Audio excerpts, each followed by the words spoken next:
71번 문제를 보도록 하겠습니다. 권리하자에 대한 매도인의 담보 책임과 관련하여 악의의 매수인에게도 인정되는 권리로 옳은 것을 모두 골라보시오. 지금 71번 문제는 권리하자 담보 책임에서 악의 매수인이 인정되는 권리를 찾아봐라 이런 얘기죠. 그러면 자 보겠습니다. 우리가 권리하자가 5가지 모습이 있습니다. 전부타인의 권리매매, 일부타인의 권리매매, 수량부정 일매시라는 게 있죠. 그리고 제한물권 제한이 있고 저당권, 전세권, 행사로 인한 담보 책임이 있습니다. 자 그러면 전부타인의 권리매매는 지금 계약 해제는 악의 매수인이 인정되고 있죠. 반면에 손해배상은 선의 매수인만. 자 일부타인의 권리매매에서는 대인가명만 악의 매수 선악 불만이 인정되죠. 해제와 선은 선의만 됩니다. 수량부정 매수는 선의 매수인에게만 인정되고요. 자, 제한물권 제한은 여기도 선의 매수인만이 담보책 물을 수가 있죠. 자, 저당권, 전세권형 담보 책임은 매수인이 선이든 악이든 다 인정됩니다. 그러면 이 문제에서 지금 요구되는 것은 악의 매수인에 인정되는 권리 물어봤습니다. 그럼 먼저 전부타인의 권리매매에서 계약 해제권, 일부타인의 권리매매에서 대금 감액 청구권, 저당권, 전세권 행사는 담보 책임에서 계약 해제권과 손해배상 청구권 이걸 고르면 되겠죠. 그래서 전부타인의 권리매매에서는 계약 해제는 악의 매수인도 행사할 수 있구나.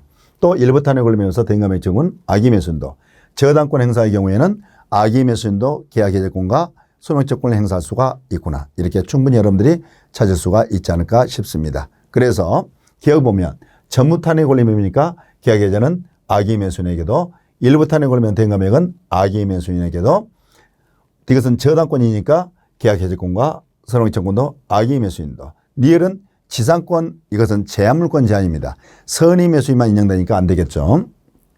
자, 요 정도 우리가 정리하신다면 충분히 이 부분을 풀 수 있지 않을까 싶습니다. 72번입니다. 자, 72번 부동산 환매에 관한 설명으로 틀린 것은 주체 포인트가 환매가 되겠습니다. 환매란 건 뭐냐면 매도 후에 다시 사오는 걸 환매라고 하는 거죠. 자, 1번, 2번. 환매 특약은 매매 계약과 동시에 이루어져야 됩니다. 자, 우리가 이게 환매 특약이 되려면 반드시 매매 계약과 동시에 해야 되겠죠. 2번. 매매가 취소되어 그 효력을 상실하면 그의 부서의 환매 특약도 효력을 상실한다. 자, 여러분. 매매 계약이 주된 계약입니다. 환매 특약은 종된 계약입니다. 주인증은 종죽죠. 그러면 매매 계약이 효력을 상실하면 취소가 되어버렸습니다. 그래서 무효가 됐죠. 그러면 환매 특약도 당연히 효력을 상실하게 되는 겁니다. 3번. 환매 시 목적원의 과실과 대금의 자는 특별한 약정이 없다면 둘이 상계 처리하는 겁니다. 5번. 환매를 정하지 않았죠. 자, 부동산은 환매기간이 5년 넘을 수 없고 동산은 3년 넘을 수 없는데 4번 입장은 환매기간을 정하지 않았잖아요. 그러면 그 기간은 5년 맞습니다. 5번. 환매기간을 정한 경우에 환매권의 행사로 발생하는 소유권 이전 등기 청구권은 특별한 사정에 한 그 환매기간 내에 행사하지 않으면 소멸한다. 여러분, 우리가 환매기간은 5년 넘을 수 없죠. 자, 그러면 환매권을 행사합니다. 그러면 소유권 이전 등기 청구권이 발생하죠. 그러면 이때 이 소유권 이전 등기 청구권은 환매권 행사 별도로, 환매기간과 별도로 10년의 소멸시효가 걸리는 겁니다. 그래서 환매기간 내 이 소유권 이전 등기 청구권을 행사해야 되는 것이 아니라 10년의 소멸시효가 걸린다는 거죠. 그런데 뭐라고 했죠? 이 등기 청구권이 환매기간 내 행사하지 않으면 소멸한다 그랬으니까 5번 질문이 틀린 질문이 되겠습니다. 73번입니다.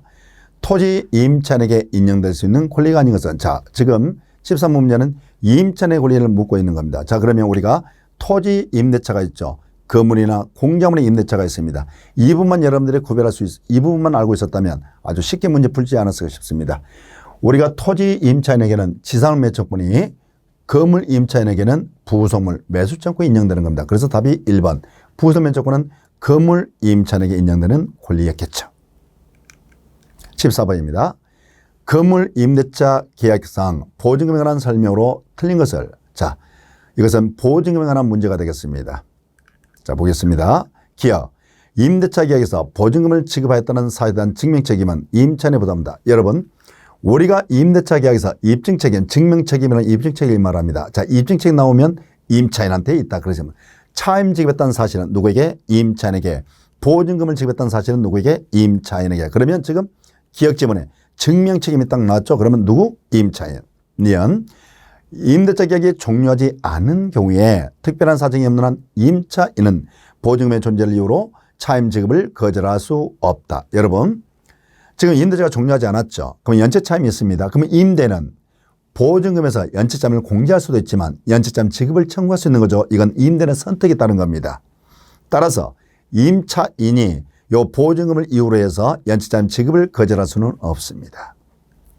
이것 임대차 종료 후 보증금을 반환하지 않고 있는 한 임차인의 목적물에 대한 점유는 적법점유이므로 임차인의 목적물을 계속하여 사용 수익하더라도 부당이득 반환 의무는 발생하지 않는다. 여러분, 임대차 종료하면 임대인의 보증금 반환과 임차인의 목적물 반환은 동시 이행 관계에 있기 때문에 아직 임대인이 보증금 반환하지 않고 있는 상태라면 임차인의 목적물 점유는 적법 점유가 됩니다. 그렇지만 임차인이 이 목적물을 사용 수익을 해서 실질적인 이득을 얻은 게 있다라면 이건 부당이득이 되어버립니다. 그래서 계속 사용 수익했죠. 그래서 실질적으로 얻은 이익이 존재하면 이건 부당이득이기 때문에 이때는 부당이득 반환 의무가 발생한다라고 이해해 줘야 되겠습니다. 그러면 계속 사용했단 말 나오죠. 그러면 이때 이게 실질적인 얻은 이익이 존재하죠. 그럼 이때는 부당이득 반환 의무가 발생한다라고 해줘야 되겠죠.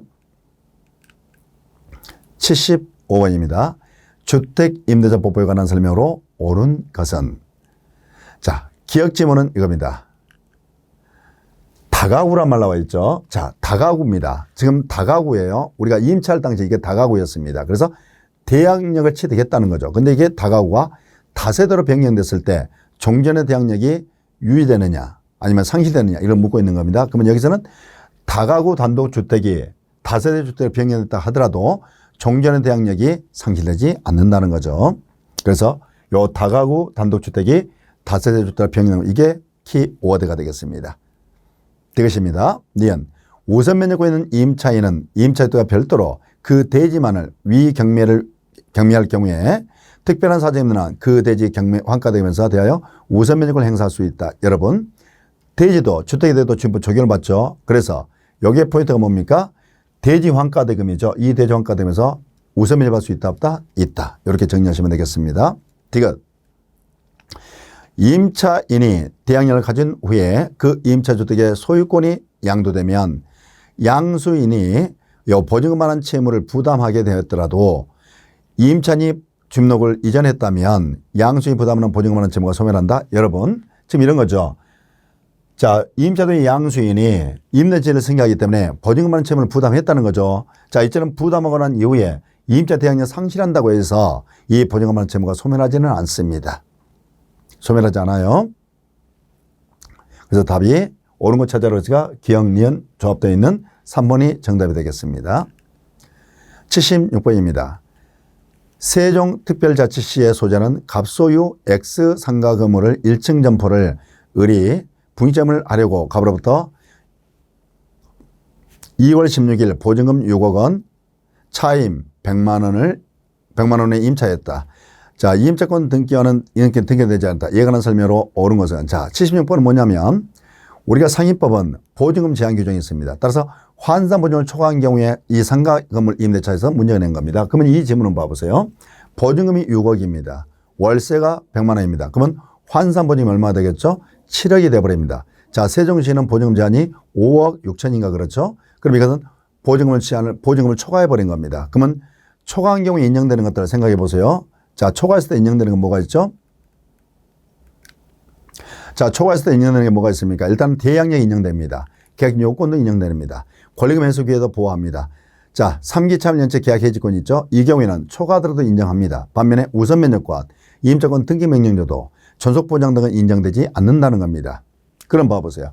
세종특별자치시는 환산보증금이 5억 4천을 넘어가면 안 되는 거죠. 그러면 이것은 환산보증금이 7억이기 때문에 초과 임대차가 되겠죠. 자, 기억 보세요.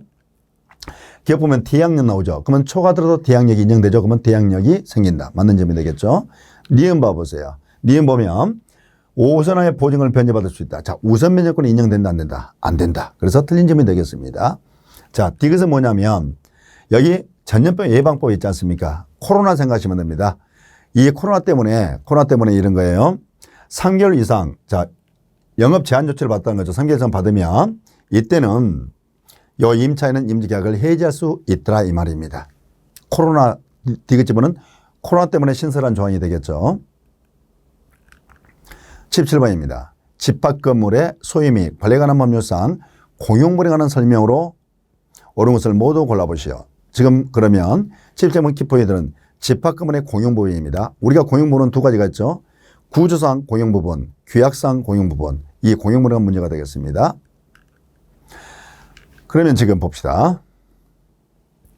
여러분, 공용부분은 공유관계 아닙니까? 자, 공유물의 소수 지분권자가 공유물을 독점적으로 점유 사용합니다. 그러다 다른 소지분자는 보존행을 근거해서 인도 청구를 할 수 없습니다. 물론 방해, 배청구를 할 수는 가능하겠죠. 기억 봅시다. 기억 보면 이런 얘기가 나오죠. 구분소유고요. 구분소유자 1인이 공용물을 독점적으로 점유한다고 나와있죠. 자, 이런 겁니다. 우리가 집합금을 보면은 공유관계가 되는 겁니다. 그러면 공유자 1인이, 공유자 1인, 소지분자가 이런 거죠. 소지분자가 공유물을 독점적으로 점유한다면 다른 구분소유자가 보존행위를 근거로 해서 인도를 청구할 수 있다 없다? 없다. 그래서 키포인트가 공용부분을 독점적으로 점유한다. 그러면 공유자 1인이 공유물을 독점적으로 점유한다. 배타에 점유한다 이 말이죠. 그러면 보존행위를 인도 청구할 수는 없습니다. 니은 구분소유자 중 일부가 정당 권한 없이 구조상 공용부인 복도를 배타적으로 점유 사용하는 경우라면 다른 구분소유자가 사용하지 못하였더라도 특별한 사정에 없는 한 이로 인해 받은 이익을 다른 구분소유자에게 부당 이득으로 반환할 의무가 있습니다. 그러니까 이런 거죠. 일부가 예를 들어 복도에다가 물건을 적시했다는 거죠. 일단 배타 점유 사용했다면 다른 구분소유자에게 부당 이득 반환 의무가 있더라. 이렇게 정리하시면 되겠습니다. 디귿 관리단은 관리비 정성에 관한 유효한 관리단 규약이 없더라도 공유물에 대한 관리비를 그 부담 의무자인 구분소유자에게 청구할 수 있습니다. 그래서 관리비 말하죠. 공유물에 대한 관리비입니다. 자, 구분소유자가 공용물에 대한 비용 부담 의무자가 되기 때문에 이처럼 관리비 규약이 없다 할지라도 공유물에 대한 관리비를 구분소유자에게 청구할 수가 있습니다. 78번입니다. 가등기 담보라는 법률에 적용되는 가등기 담보에 관한 설명으로 옳은 것은 자 보겠습니다.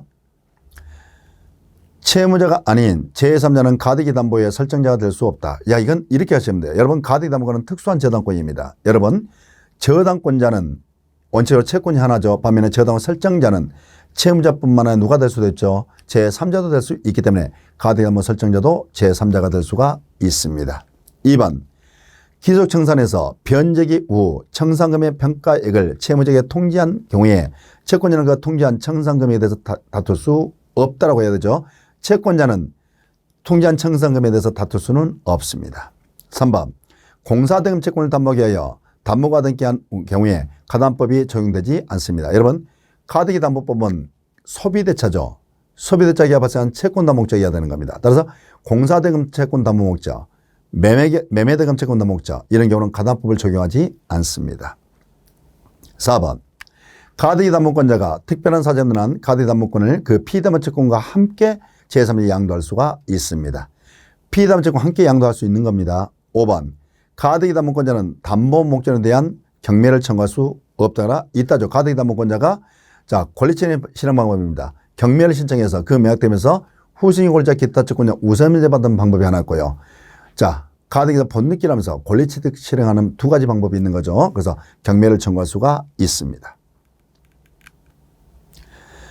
79번입니다. 8월 16일 갑은 조세포 딸 목적으로 친구인 을과의 명의탁 약정을 맺고 을은 이에 따라서 갑으로부터 매수자금을 받아 병소유 액토지를 자신의 명의로 매수하여 등기하였다. 등기를 이전받았다. 이에 관한 설명으로 옳은 것은 자 79번은 이런 얘기가 되겠죠. 지금 갑과 을이 매매 약정을 했다는 거죠. 그래서 자금을 제공했다. 그래서 이 자금 얻은 자금 가지고 병의 부동산을 매수하고 매매에서 등기를 남겨받았다. 그럼 봐보세요. 우리는 등기 명의는 무조건 수탁자로 부르면 되겠죠. 그러면 이 돈 대준 갑이 신탁자가 되는 겁니다. 그러면 병이 매도이죠. 그러면 수탁자가 매수입니다. 이걸 우리가 계양 명의탁이라고 하는 거죠. 그러면 이 문제는 계양 명의탁 문제였습니다. 그러면 이 지문을 봐볼게요. 그러면 이 갑과 을, 즉 갑과 을 사이의 명의탁 약정은 무효라는 겁니다. 무효. 2번 지문이 이거죠. 매도인 선입니다. 자, 매도인 선이라면 이 매매가 유효가 되겠죠. 그러면 이 수탁 등기는 유효 등기가 되니까 수탁자는 소유권을 취득하게 되는 겁니다. 자, 3번 지문은 이런 소리입니다. 그러면 매매탁 약정은 실명법 4조 1항 규정은 무효죠. 그렇지만 매매탁 약정자가 반살성이 아니지 않습니까? 그러면 신탁자는 수탁자의 재원자금을 부당이득 반환 청구할 수가 있습니다. 그럼 이때 부당이득 반환 대상은 요 재원 자금이 되는 것이지 요 수탁자에 대한 부동산이 아니기 때문에 신탁자는 수탁자에게 이 부당이득을 원인으로 수탁 취득한 부동산의 소유권 이전 늦게 청구할 수는 없습니다. 왜? 부당이득 반환 대상은 제공한 자금이었기 때문에 그렇습니다. 4번. 그러면 이때 이 부당이득 반환 청구는 요 수탁자 취득한 토지와 전혀 관계가 없습니다. 그래서 부당이득 반환 청구는 피담보채권에서 수탁 취득한 이 토지에 대해서 유치권 행사를 할 수가 없습니다. 관계가 없기 때문에 그렇습니다. 5번. 수탁자로 소유권 인정받은 정. 자, 수탁자로 소유권 인정받은 제3자 정은 선이든 악이든 관계없이 소유권 취득하는 겁니다. 그래서 수탁자로 소유권 인정받은 제3자 정은 선악 불문하고 소유권을 취득합니다. 자, 그래서 79번 문제는 계약 명의딱 문제를 출제했네요.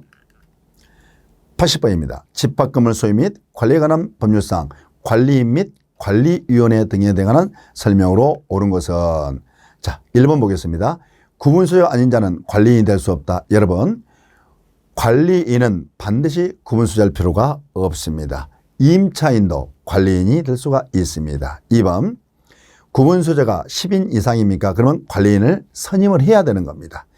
구분소유자가 10인 이상 관리인을 선임해야 되는 거예요. 그래서 2번 지문이 옳은 지문이 되겠습니다. 3번, 관리위원회를 둔 경우에도 교회에서 달리 정한 바가 없으면 관리인은 공유문행 보존행위를 함에 있어서 관리위원회 결의를 유효하지 않는다.